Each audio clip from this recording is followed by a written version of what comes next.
मुल्क में फार्मी कुकुड़ जे वधंदड़ क़ीमतनि जो असल सबब कहिड़ो आहे? मुल्क में फार्मी कुकुड़ जे क़ीमतनि में गैर मामूली इज़ाफ़े ऐं पोल्ट्री एसोसिएशन तरफ़ां हड़ताल सबबि आम माण्हू हाणे सस्ते ऐं ज़ाइक़ेदार ख़ुराक खां बि महरूम थींदा पिया वञनि। ॿाकरे गोश्त ऐं माहे गोश्त जो रेट त अॻे ई आम माण्हूअ जे पहुच खां ॿाहिरि आहे, पर हिन वक़्त फार्मी कुकुड़ बि आम माण्हुनि जे पहुच खां ॿाहिरि निकिरंदो पियो वञे। रमज़ान महीने जे आख़िरी ॾहाके खां वठी फार्मी कुकुड़ जे क़ीमतनि में गैर मामूली इज़ाफ़ो कयो वियो आहे। फार्मी कुकुड़ जे रेट में गैर मामूली इज़ाफ़े आम माण्हूअ जे ख़ुराक मेन्यू खे बि तब्दील करे छॾियो आहे। फार्मी कुकुड़ जे रेट में 130 रुपयनि खां वधीक जो इज़ाफ़ो कयो वियो आहे। हिन वक़्त मुल्क जे सभ खां वॾे शहर कराचीअ में फार्मी कुकुड़ जो गोश्त 840 रुपया फ़ी किलो हिसाब सां विकिरो थी रहियो आहे। अहिड़ी रीति मुल्क जे गादी वारे शहर इस्लामाबाद में 890 रुपया गोश्त ऐं ज़िंदा मुर्गी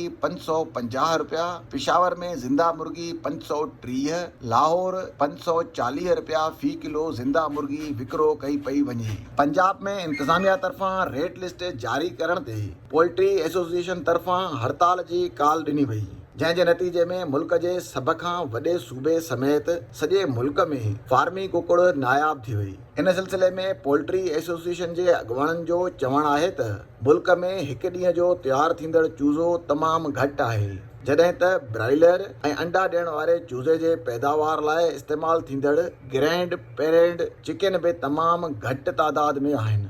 मुल्क में हिन वक़्त ग्रैंड पेरेंट चिकन 90,000 जे लॻभॻि आहिनि, जॾहिं त ज़रूरत 2 लखनि खां बि वधीक आहे। ब्रेलर एसोसिएशन जे अॻुवाणनि जो चवणु आहे त हिकु तरफ़ मुल्क में चूज़ा पैदा कंदड़ ग्रैंड पेरेंट जी खोट आहे, त ॿिए तरफ़ हिकु ॾींहं जा तयारु थींदड़ चूज़ा अफ़गानिस्तान एक्सपोर्ट कया पिया वञनि, जंहिं जे करे हिकु ॾींहं जे तयारु थींदड़ चूज़े जो रेट 60 रुपयनि खां वधाए 220 रुपया कयो वियो आहे। पंजाब जे सूबाई वज़ीर बराए सनत ऐं वापार शाफ़े हुसैन जो चवणु आहे त पाकिस्तान में हिकु ॾींहं जे तयारु थींदड़ चूज़नि खे अफ़गानिस्तान एक्सपोर्ट कयो पियो वञे।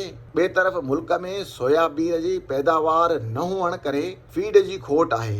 हिन वक़्त भारत ऐं आज़रबाईजान मां सोयाबीन इम्पोर्ट कयो पियो वञे, जेको फार्मी कुकुड़नि जे फीड लाइ इस्तेमालु थींदड़ लाज़मी जुज़ आहे। हुकूमत जी कोशिश आहे त सोयाबीन जे ज़रूरत खे नज़र में रखंदे मसइलो हंगामी बुनियादनि ते हल कयो वञे। ॿिए तरफ़ हुकूमत जी कोशिश आहे त हिकु ॾींहं जे तयारु थींदड़ चूज़नि खे अफ़गानिस्तान एक्सपोर्ट करण ते बि पाबंदी लॻाई वञे। इन सिलसिले में पोल्ट्री एसोसिएशन जे अॻुवाणनि जो चवणु आहे त सोयाबीन जे इम्पोर्ट ते लॻायल ॻरा टैक्स ख़तमु कया वञनि ऐं हिकु ॾींहं जे चूज़नि जो अफ़गानिस्तान एक्सपोर्ट रोकण जे सूरत में 1 साल बाद फार्मी कुकुड़ जे रेट में घटिताई मुमकिन आहे।